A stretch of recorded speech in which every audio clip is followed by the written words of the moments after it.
So welcome everybody to Digital Afternoon.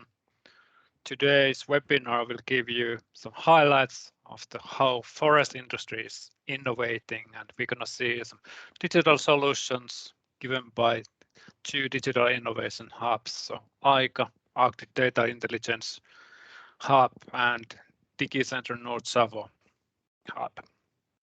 And we are also having the Motoajo here, and this both DigiCenter and AICA Hub are part of DIH-WORLD project. So it's great to have some of the international members also participating in this webinar. And some of you already know what's the concept of Digital Innovation Hub. And there are also new people and that are not so aware of what's the DIH concept. So let's start with that. So Digital Innovation Hub is quite a cool mechanism that can boost or drive the digital transformation in each region of Europe. So it really helps the local SMEs, for example, in getting EU money, joining in consortia, or getting access to some, for example, cloud computing infrastructure. So these kind of investments are quite big investments for the small companies, and that we're gonna make the SMEs world much easier. So reducing the risk of deploying new digital technologies. So today, the agenda consists of two interesting presentations. We're going to start first from introducing a pilot of green and digital forest service management, and then Antti is going to continue how we can use machine vision in forest sector. And finally, we have a short discussion there, so we can discuss the digital transformation.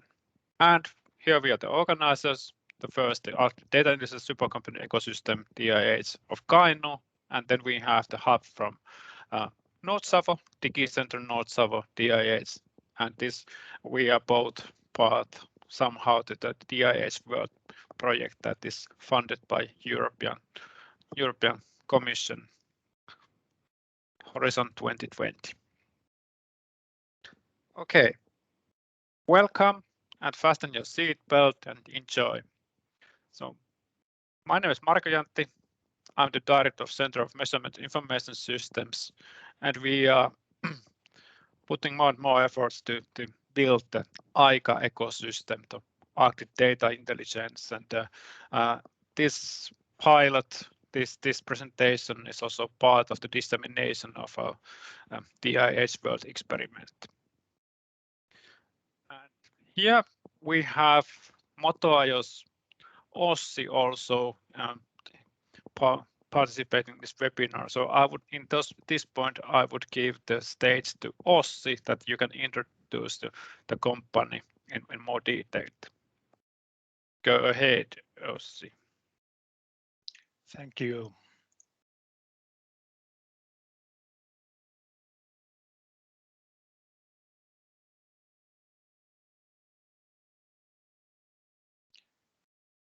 Can you see my slides now?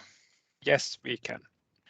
Okay, I will tell you about something about our company very briefly, as Marko asked. My name is Ossi Heikkinen, and I work as a foreman at Motoajo, and I've been working here about 18 months.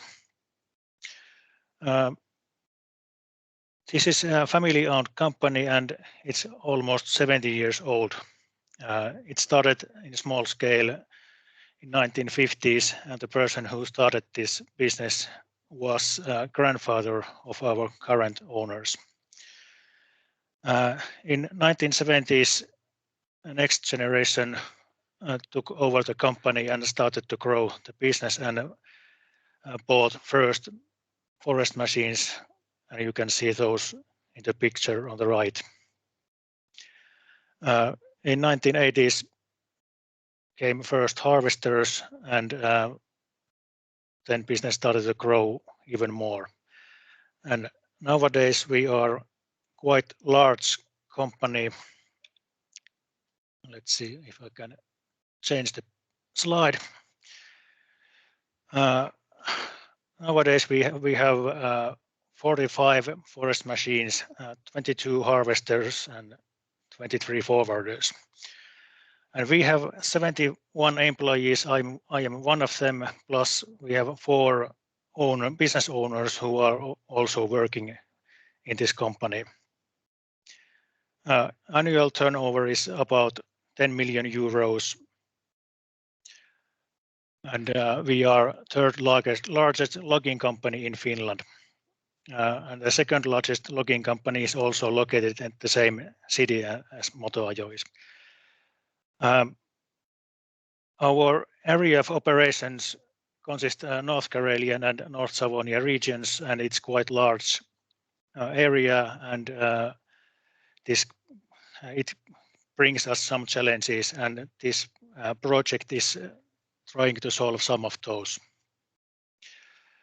Our headquarters and main storage facility is located at Nurmes.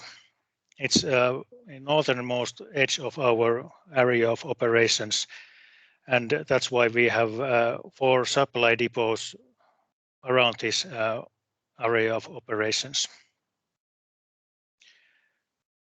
And here you can see the map. Nurmes is quite the north part of our area of operations, and those 4 depots are located in Lieksa, Joensuu, Tuusniemi, and Juuka. And this project, what we have been doing with Digital Information Hub is developing some systems to monitoring liquid levels and other supplies at those depots. And other part of this project has been some digital job introduction material that we can use for our new employees. We hire about 3 to 5 new employees every year, so it's quite time consuming to introduce those jobs to those new forest machine operators. If you have any questions, I can answer them, or Marco, you can continue. I didn't know that you are so large. There's the 3rd largest of Finland. Yes, we are about to lose the 3rd largest title to some company near Jyväskylä, so we may drop one position down to become. We will be 4th largest soon. That's great. Thank you, Ossi. Do you have any other questions in the audience for Ossi?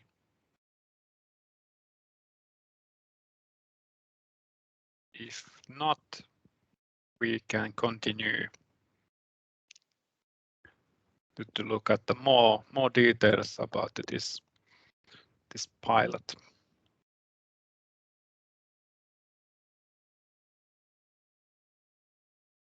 Okay. In our experiment, we applied the concept of knowledge management that in a nutshell, it can be defined as it's how management conducts the decisions based on the right information and the right time. And when we started this experiment, we first felt that there's so much different types of information. There's the strategic information, such as the productivity of forest machine drivers. The CEO, the Jussi, is there much interested in how to increase the productivity of how to log the wood faster. And then we have the Ossi, who is presenting he's the foreman, and he's interested in operational level issues. That what's the amount of, for example, AdBlue there in inventory, and when do we have to order more this AdBlue or marking colors or some engine oils. Of course, we have information that is related to those forest machine drivers, and we didn't know that they have so many certificates they have to pass in order to go to the forest and log those woods. So before that, they need to pass so many different types of training, like occupational safety, and some the Motoajo's customers are placing some their own training requirements. Of course, we need to know where the forest machines are located, where are the cars of Motoajo traveling there, and also how much wood is coming from each harvesting destination, so on. So knowledge-based management, it can be seen on both strategic and operational levels.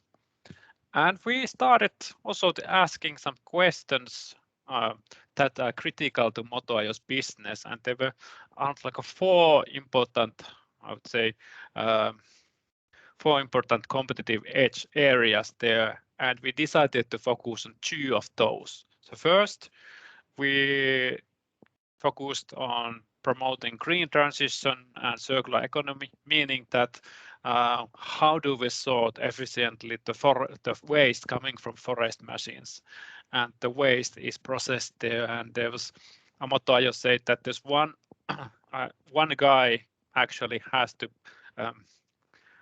ensure that the waste has been processed in an appropriate way, and so it's we could save like one day of the working time if you could improve the job introduction. And the second point was to ensure the availability of liquids, for example, marking colors on AdBlue. You see there in the bottom left corner the marking color container, and this is one example about the liquid containers we would like to monitor here.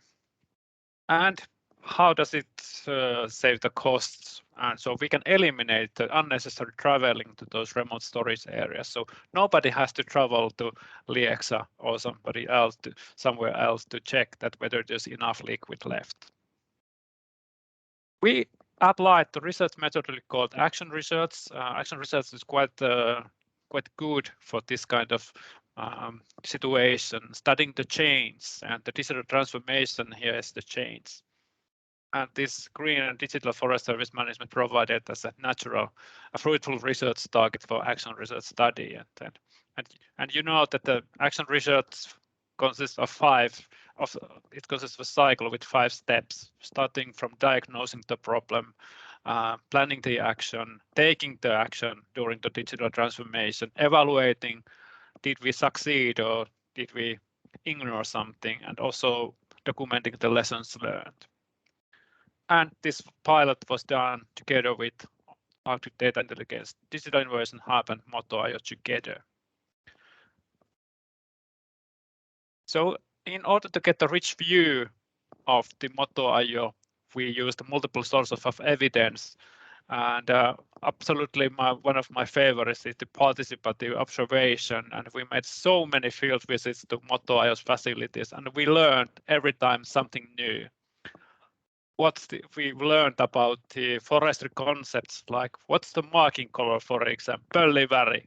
How can you use the pölliväri? Okay, it's used for the marking the wood, and about the AdBlue, and what's AdBlue? It's the same thing you put to the diesel engines, and so we learned a lot about the forestry, what kind of waste is coming for the. So definitely the participant observation. But of course, we had a lot of physical artifacts, like fuel containers, we have fungicide containers, we had plastic containers containing marking color, and we had caps of containers, and a lot of things. And of course, we had access to different types of documentation that, as for example, Motoajo's quality plans. So digital transformation cycle, and it's important to remember that digital transformation definitely requires some kind of resources, and we need money and time to conduct the digital transformation and design the new digital services. So it doesn't really happen automatically, and we were lucky. So we have been we have been following the DIH-WORLD really closely, and we had chance to apply funding from the DIH-WORLD first open call, and I guess it was in July, and we placed the application there. And we in our application we were speaking a lot of how to improve order management of liquids, and we wanted to design real-time consumption mechanisms of liquids, and also promote the sustainable and safe procedures and green procedures also. And how to during the in forest sector, it's quite difficult to get new employees or new skilled staff, and so we just how to make the job introduction more entertaining. And we were lucky. Thank you for DIH for funding us. We got the funding for the pilot, and we started working in October. And now you see the steps what we conducted, starting from the diagnosis. And the first step is what's the problem? It's to define the problem. And here we started with fuel. And so our original goal was to monitor these fuel containers. But quite soon we found out that it's too complicated for us, and there were different types of reasons for why it was complicated. It was due to fuel companies' policies. It was we couldn't fully automate the orders of fuel because the location data of forest machines was changing, and somebody would have to call anyway to the forest machine drivers before transporting the fuel there. And also to monitoring, to placing sensors inside these fuel containers. You know how the forest machines are shaking these containers, and that would be quite not so good for the sensors inside the fuel container. So, but we also made some field visits to these remote storage areas, and we were studying why can't we get reliable data on liquids. So if our inventory system shows that there should be 500 liters, and in reality there are only 100 liters, something's wrong. And so what's causing that the poor data quality? And so we were investigating, and it looked like the truck drivers who should refill those tanks, they don't enter data systematically. And additionally, forest machine drivers who are picking up the liquid, they don't enter data. So what's wrong? Why they don't enter the data there? And also the green transition felt that we need to educate the employees more in an entertaining way that how to do the recycling of these liquids coming from the forests. So here was our action planning phase. We moved to the action taking, and it was really the capturing user stories part where we found the solution why that data is not entered correctly. And we found out with Markus that actually it's quite impossible to fill those forms there.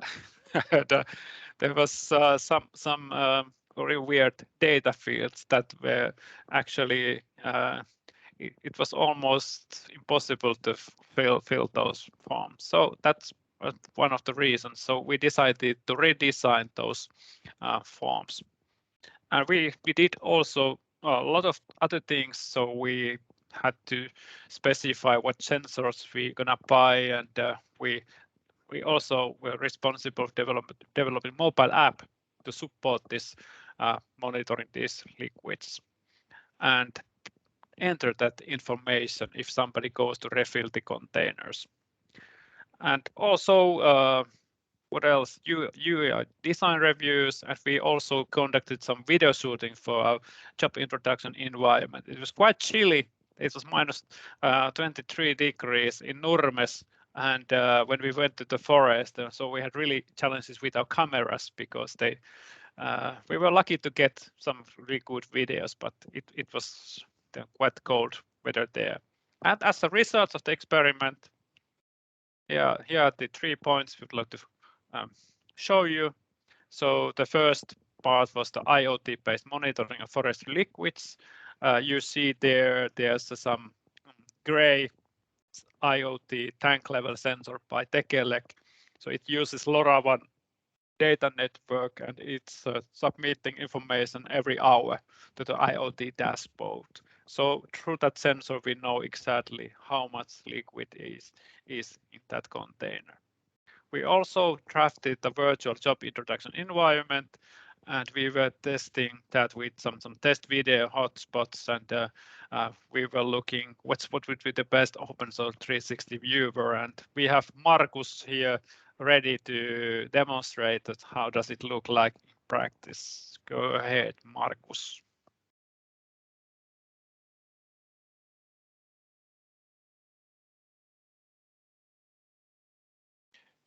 Okay, thank you, Marko. Can you hear me, hopefully? Yes.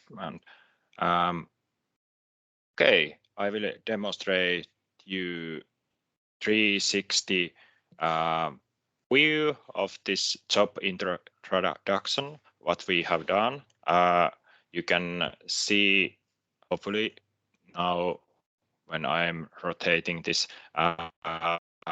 This is one the warehouse what actually Motoajo have, and there are some hotspots where you can actually click, or there are some you can move here, and there is some videos where you can actually see it's Ossi again here, and when I click this, Ossi will tell you what is this storage unit here and what is the purpose of it and so on. There are coming very many videos in actually each of this, but there are only some examples now, but you can move to the storage units, and I try here. You can see there is another videos for to sort wastes on different boxes and containers, and you can see there are different things. So this makes job introduction much more easier, and there are also some videos for different wastes. But yeah, there are also this. I like to show very quickly that hopefully this works now, but yeah, so this is a very quick demonstration that we have liquid level monitoring, and this is one example how to demonstrate it in real life. Hopefully we have this real data leave mode on the job introduction also. So if we see the container, it has the liquid level on right liquid level on real time, even in this 360 format. So that was my demonstration. Thank you. If you have any questions, you can ask me, or maybe on the end of this presentation. So thank you. Marko can continue.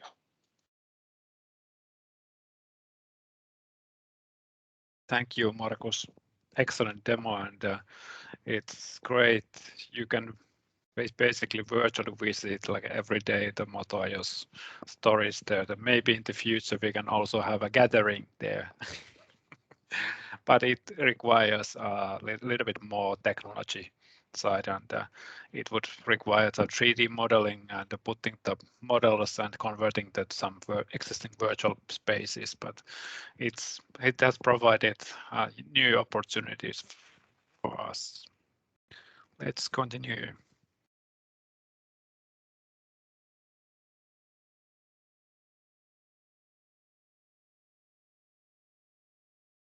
Okay, from data to knowledge-based decision making, what's the bridge? And we were using in this pilot some IoT dashboard as a service. That's the service provider is located in Kuopio. And so we have a lot of data coming from those sensors. And now we have 3 sensor models. One is actually in real operation phase, placed in the top of the marking color container, and it will send the data to IoT dashboard. And here see it gives some values, but we need to convert that to some meaningful information. And for that, we are using the mobile app that's giving more meaningful information to end users, like what's the how much there is in percentage, that if you have it might be like 24%, and we can trigger some alerts if there's only 20%, for example, left in the corner. We need to order more, because ordering more color and ordering more liquids might take 1 week or even more there. So we want to know when do we have to order more. And if there's no AdBlue, for example, the forest machine cannot go to forest and it cannot operate. It's quite expensive because it's almost €1 million machine there. And about the evaluation, so how can we do informed decisions? And this was helping Motoajo to making decisions and be more proactive and predictive when we should order more liquids, and also to ensure that there's always enough liquids available for marking color, AdBlue. But in April, we are going to expand to the fungicide, some chemical that is protecting the wood from some forest disease. So there are a lot of new application areas for that. Also, we have got a lot of future development ideas from Motoajo for both as monitoring and also virtual job introduction. Probably to for example, to give new employees and existing employees information about the settings of the forest machine, how they can become more productive. And we had small challenges caused by the global component outage, but we were lucky to get those sensors. It caused like 1 or 2 months delay there, but we were lucky to have those. That if you are ordering more like GSM modules, for example, you might experience similar type of challenges there. About the lessons learned, I would suggest that keeping it super simple. That was one of our success criteria there, and it helped us to focus on the value, and the solutions needed to be so simple that everybody can open, for example, the job introduction at 6 a.m. in the morning and still able to learn something. So we avoided some difficult tests or multiple choice tests. We decided to skip those. Knowledge-based decision making, I would say we have now good ground for the knowledge-based decision making, but if we start from the scratch, it definitely requires a lot of work. And now in the after 2 years or 3 years, we can start applying AI to make some to analytics for that data. But here we focus on just building the ground.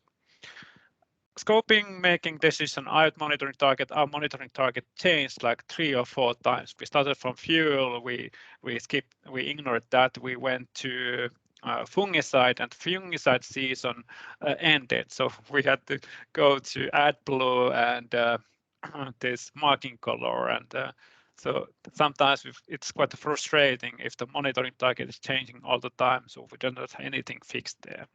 And also this is when we got sensors just before Christmas.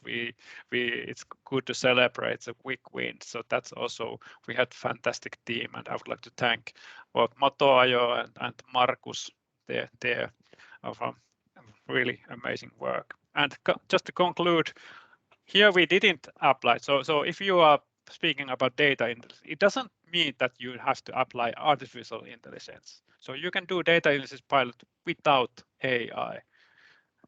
And of course, the main challenge what we found regarding knowledge-based management, that sometimes we lack the data, and if we have the data, it might be of poor quality, and we have to fix those challenges before we can go. And this was one of the first international experiments for us, but we hope that we're going to get a lot of more, and we're going to have more exciting pilots there. Thank you. Any questions or comments, please?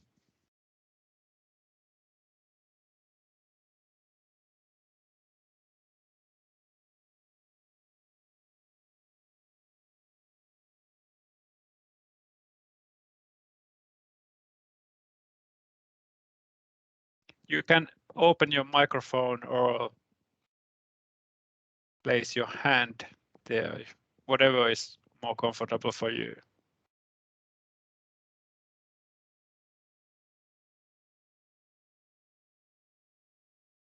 Or any comments? Have you had similar experiences on 360 spaces or?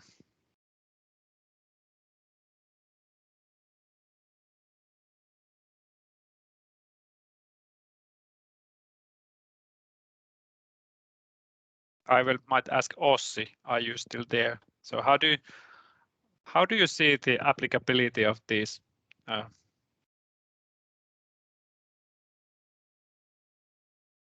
Or Markus?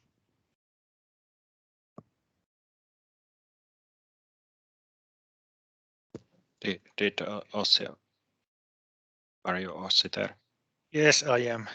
Yeah, maybe you can comment. Yeah. I'm looking forward to it. It looks promising for this liquid level monitoring. And I think we will start using it for that fungicide at the spring, when we have to start using that again. And it would be the most important for us to monitor those fungicide tanks.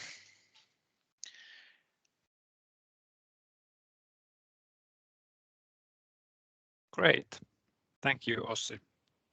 And thank you, Markus, for your demo of the storage. Let's move towards machine vision. Is Antti ready there? Yes, I am ready, and I will just share my screen. Great. And I hope that you can all see now my screen. Yes, we can. Okay, all right, that's great. So, thanks, Marco, to inviting me as a presenter in this webinar, and I'm coming from University of Eastern Finland, and I'm working there in a computational intelligence research group as a project coordinator in a DigiCenter project, and which also like a part in this digital innovation hub. And it's led by Professor Pekka Toivonen, and in our team and research group, we are doing work for the digitalization and implementation of different AI solutions for a variety of industries, starting from healthcare to even the forest industry. So we are planning doing the digitalization projects for small and mid-size and large companies there. But today's topic will be this AI solutions for forestry. So I will introduce some of our research and solutions what we have done in this topic. But first, I would like to have a really short introduction about artificial intelligence. If somebody doesn't know what AI is, so it's about that it's a kind of computer program or computer which is capable of performing what is considered to be intelligent. But that's another question: what is intelligence and what is not? but what is considered to be intelligence? And these functions which are normally performed by humans. And of course, this AI is referring to the field of science, which is making research for these topics. And at the moment, many ways the artificial intelligence is still in very early stage of development. So, and therefore it's not yet capable of human intelligence, or what we are thinking about what is intelligence. And the AI is like in different fields of AI. So there are machine learning, which consists of predictive analytics, for example, and deep learning. Then there is speech-related things where the normal use cases are when AI is used for text-to-speech functions and speech-to-text functions. And then what is in our research group are quite highly, we are working with the vision-based AI, so image recognition, machine vision-based, and classification and segmentation of different features from the still images and video images, video feed. And then there is one field of natural language processing, where this like speech-related things and like naturally discussing artificial intelligence are like the fields or use cases. And then expert systems for for example monitoring industrial processes and planning and optimization. And then there are many robotics for like where AI is utilized. And the current situation is that today we have this level of narrow intelligence or artificial narrow intelligence, which can then execute specific tasks and without ability to self-expand functionalities. So it's what we can see already, that it outperforms humans in specific repetitive functions. So you have probably seen the partially automatic driving cars and robots, and we utilize AI for making medical diagnosis and finding some information from huge data masses or data banks, and these kind of things. But next step, which is quite soon, in my opinion at least, will be this artificial general intelligence, which can then perform quite broad tasks and also improve capabilities in a way that it's comparable to humans. So then it will be like acting in a way that you cannot even recognize that is it like a AI or human if you are discussing with some AI robot, for example. And then after that, it will probably come this artificial super intelligence, which will then go to beyond the human capabilities.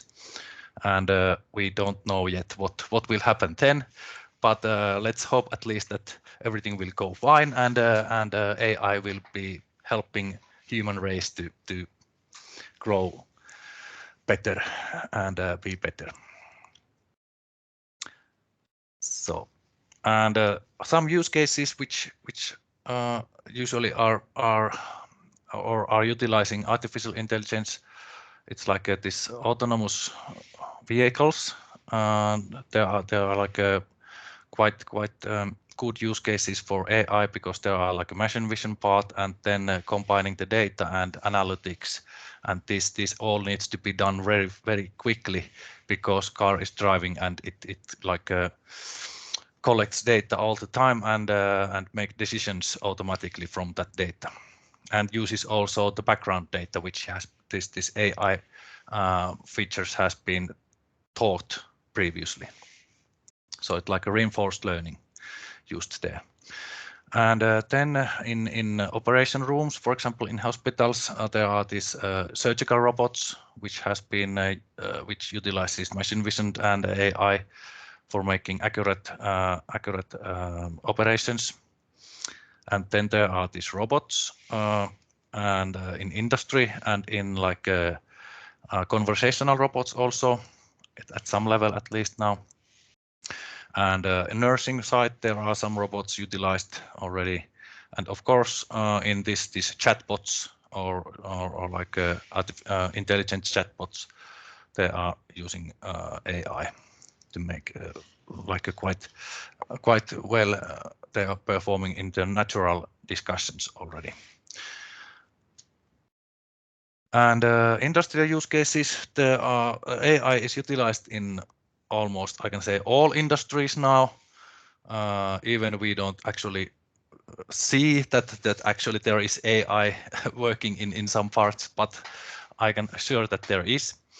And there is also this agriculture, and forestry is also part of the AI. And now we have been doing also in the University of Eastern Finland, and together with Savonia University of Applied Sciences, we have been creating some like solutions, AI-based solutions for the forestry industries. And there we can jump to the actual couple of use cases where we have demonstrated, and we are now actually doing like actual product which will be then used in real use cases in forestry industry. So first thing was that we created this system which can identify and classify defects on the different surfaces. So one of our group members created this kind of machine vision setup, and it used this two upper corners, these cameras, machine vision cameras, and then they're in. You cannot see here, but they're in the ceiling of this box. There are LED lights in different places, and using these LED lights in a way that it like turning them on and off, it creates these shadows to the surface of this object, and thereby you can create kind of three-dimensional view of this surface, and it's quite accurate, and you can detect different defects from there. And it can be used for the wood, metal, glass, and plastics. And we managed to get surface error detection accuracy to 99%, and accuracy for different categories of surface errors to 86% in our tests. And here are the example from the wood industry. So there was this planks. Is it lauta? I don't remember, but I think it is. and there was this knots, what we were looking for there, and other effects. And then the first use this semantic segmentation for first object detection, and then the classification and segmentation, and then instance segmentation, that we could detect that what kind of knot there is. And it was really accurate.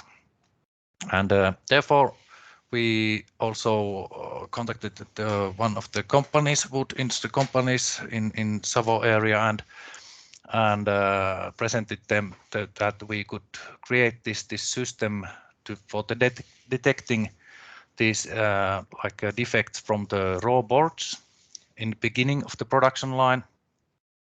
So we presented this solution to them, and now we are actually starting to create this solution for that company, and we got funding for that, and our research group will be doing the actual system setup and integrate it into the production line. So that's quite nice system.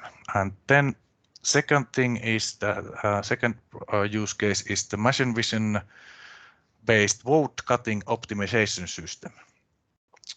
And here the objective was to develop machine vision based system for harvester, the maximizing amount of log tree, so the logging head automatically success the optimal cutting for the log. And here are some examples from the logs which are curved and which are slightly curved, but this you can have it for the further process, food process, and then the optimal. So our machine vision solution was looking for this defected and that they can be detected in a really early phase. So when they are cutting the trees. And here are some still images from the demonstrator what we did. So and I can actually show the video from here. So just a second. Here, if you can see the video, so it immediately when it goes through the harvester head, it shows the like the optimal cutting point, and everybody who is working in this industry and into this harvesters knows that as early phase as possible you can get this optimum logs there and go it further into the process. So it's the most beneficial for everyone, and you can have a huge savings in this process. So in this case we have done this kind of invention application, and now we are also doing the patenting process with this, and this is quite revolutionary because we are using quite many sophisticated and novel like AI methods here, and you can hear us in the near future, I hope, when we will get this a little bit further.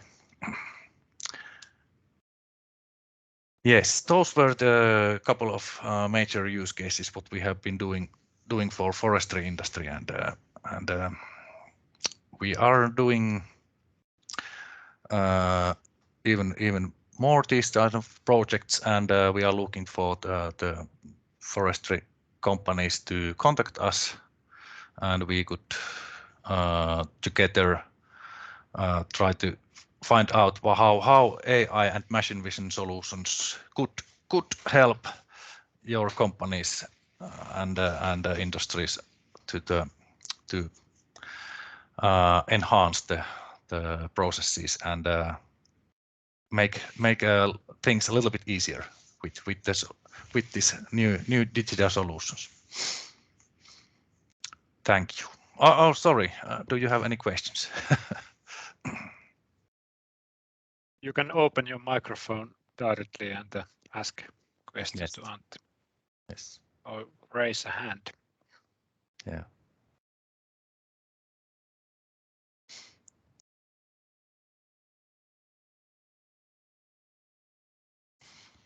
I have one question Yeah. about this. So the machine vision lab or something, you can model some objects in it to create 3D models. So how large objects you can model with your environment? Yeah, actually with this machine vision setup, the diameters of the object is limited to let's say 30 centimeters. like 30 to 30 and 30. Okay. Like, but now we have just last week we got our new 3D scanner, and you can do quite quickly 3D objects or like create 3D from the large objects also with that. So it's like a handheld scanner, which will make you can scan it like this, even like a 1 meter to 1 meter object, and you can create like a 0.1 millimeter accuracy 3-dimensional model from that, and you can insert it to the virtual world. So actually, when we tested this device, we created from me like a 3D model. I don't know. I don't want to put it into the world anyway, but it was, and it took only like 20 to 30 seconds to create it. Cool, because if the other hubs or if any organizations have need to Yes. model whatever it is it some 3D model of the IoT sensor model or whatever, even a plastic bottle or something, that we could go to your DIH hub and discuss that. Sure, yeah. That's really like yeah. We had like last week also a meeting with someone in this kind of welding and material lab, and there was this use case that we should 3D model this kind of pipes and the welding joints from the pipes, and make somehow create this solution that we could like have a quality inspection by 3D modeling of these objects. And the welding quality. Then you can place the objects to directly to our virtual job introduction environments, for example. Yeah. Yes. Yes. And we have also like in this is not the forestry industry, but anyway the metal industry. So we have actually Savonia University of Applied Science, and we have been innovating or planning to do this kind of solution where you can see the welding speed and angle of the welding nose, and therefore you can like optimize the welding speed, and it's like also quality inspection, that it's kind of could be one part of the quality process also. Sounds quite complicated to combine welding and this. Yeah, it's like it was like a original plan that it's machine vision based solution, that you have the reference points and you can see the speed by that and the angle. Yeah. About the machine vision of those raw wood, for example, we have also a lot of interest towards to do the same. We have in Kuhmo, we have quite living wood processing ecosystem. So let's have also discussion on that. Yeah.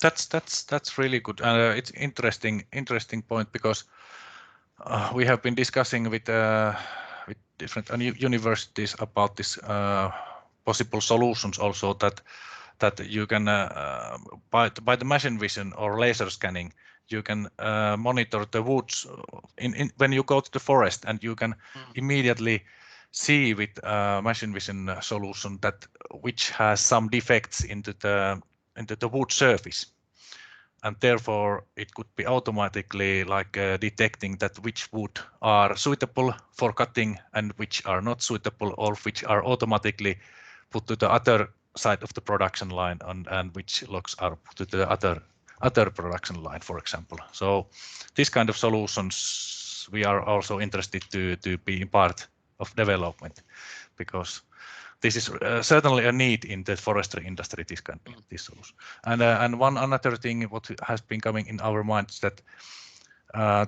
some kind of augmented reality solutions for like a harvester operator.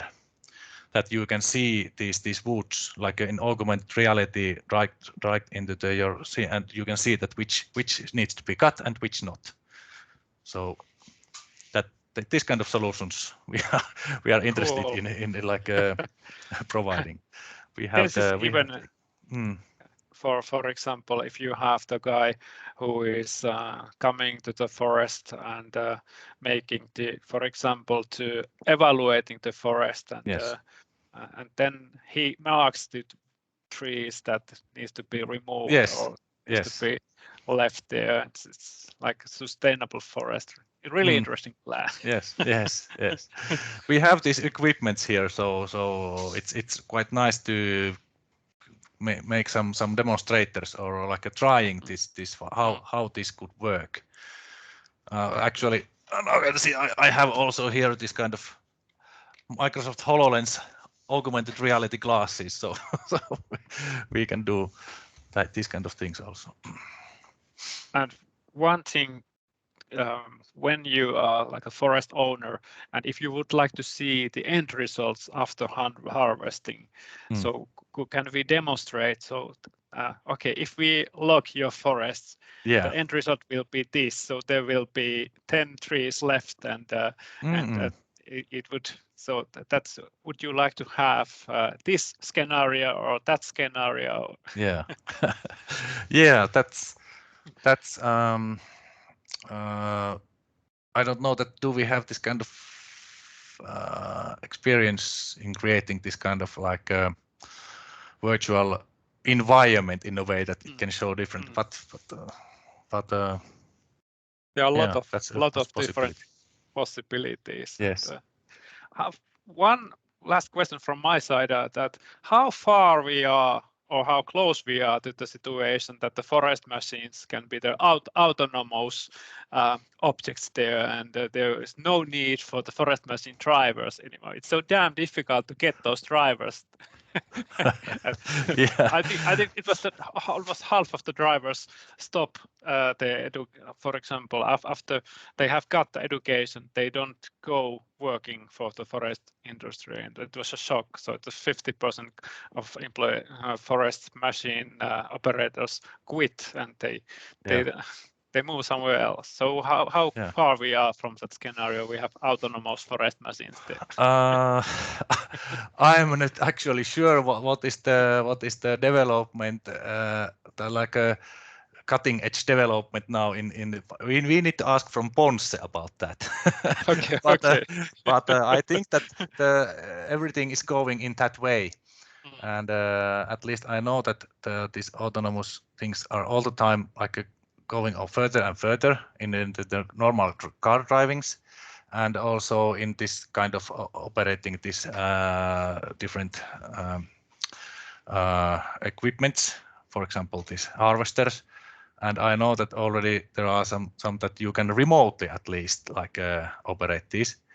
And there are remote operator, for example, in this trucks where there's loading this wood to the truck. You can remotely operate it from your cabin, not going to the, because as you might know, when you go to the truck you need to climb to the what is the English name for this nosturi, but it's quite difficult. And but I think that certainly there is coming. I don't know the actual latest like advancements in that, but I'm certain that in next 10 years we can see the self-moving harvesters in our forests. That sounds really promising, and thank you, Antti. Do we have any other questions in audience, Markus, or somebody else? Yeah, please. Can you hear me? Yes. Yeah, I could comment on the developing of the autonomous forestry. It's actually something that it's been developed in our department in University of Turku with Antti mentioned Ponsse. So okay. But I'm starting to think that we might have some things in common we could continue discussing on this. Yes, that would be nice because actually we have also cooperation things going on with Ponsse in our research group. So it could be quite nice to contact and discuss this a little bit further. These things. Okay, let's do that. Thanks. Yes, thanks. Thanks, and it's as you know, these events are like networking opportunities. It's great to see that we can find the new connections there between the DIH hubs and other ecosystems. It's great. Any other questions or comments? We have still plenty of time here.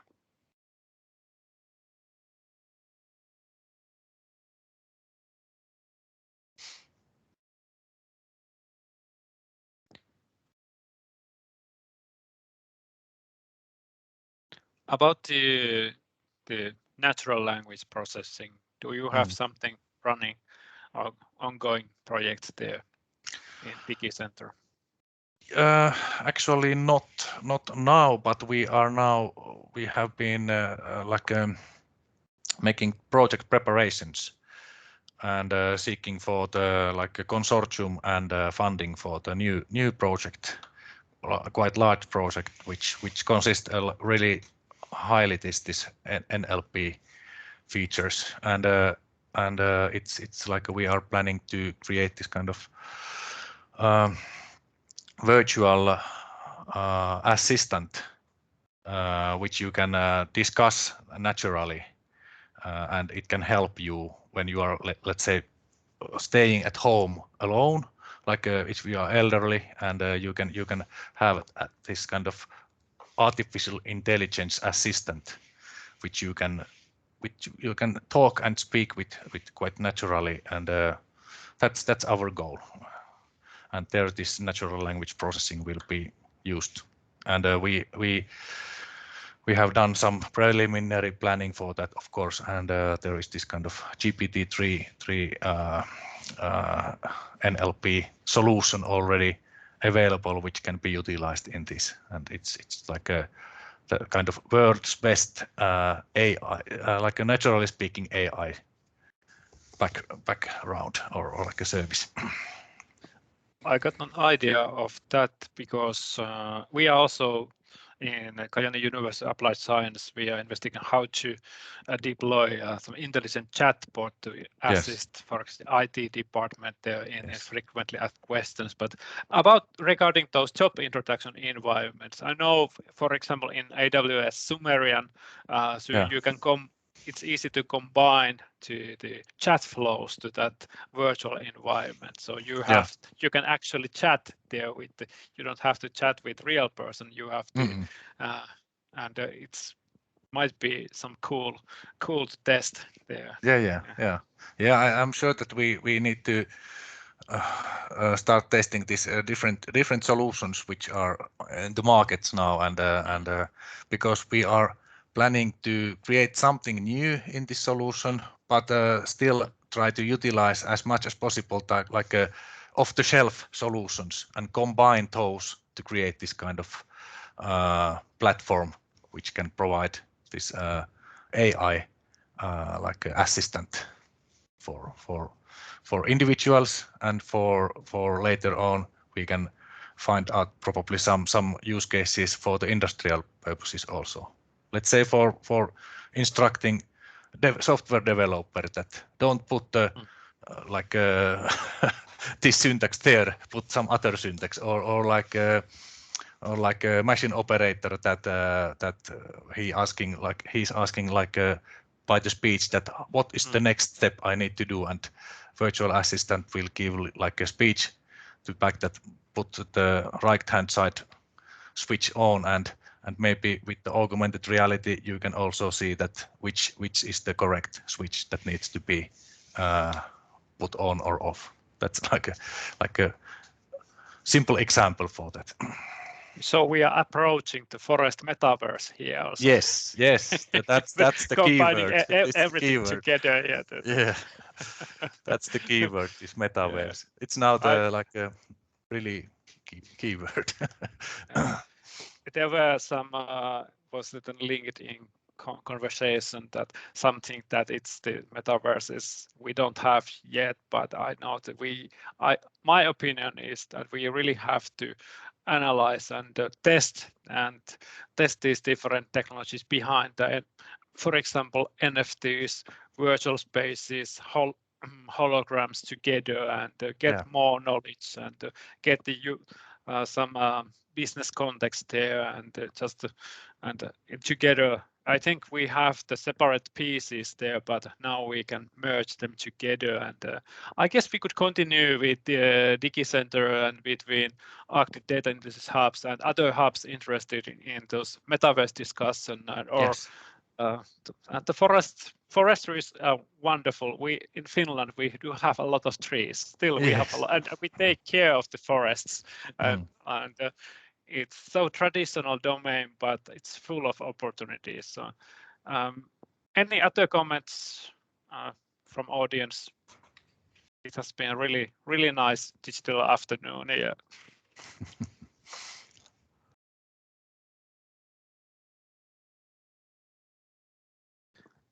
I don't see any hands or any microphones open, but in this point, I would like to thank everybody for joining this digital afternoon, and from behalf of Arctic Data Intelligence and Supercomputing ecosystem, ICA Hub, and also I would like to thank you everybody for joining this, and thank you DigiCenter North Savo, thank you Antti for inspiring AI-related speech, and thank you DIH-WORLD for providing financial support for this digital transformation. And thank you, Ossi and Markus, for your speeches also. And this event was recorded, and it's going to take a couple of weeks to put the transcripts and to put the video somewhere. We can share the link to the video. And please give us feedback on how did we survive today. But with these words, I would like to end this webinar, and thank you. I wish you a wonderful weekend there. Bye. Thank you. Bye. Bye. Bye. Thanks. Bye. Thank you. Bye.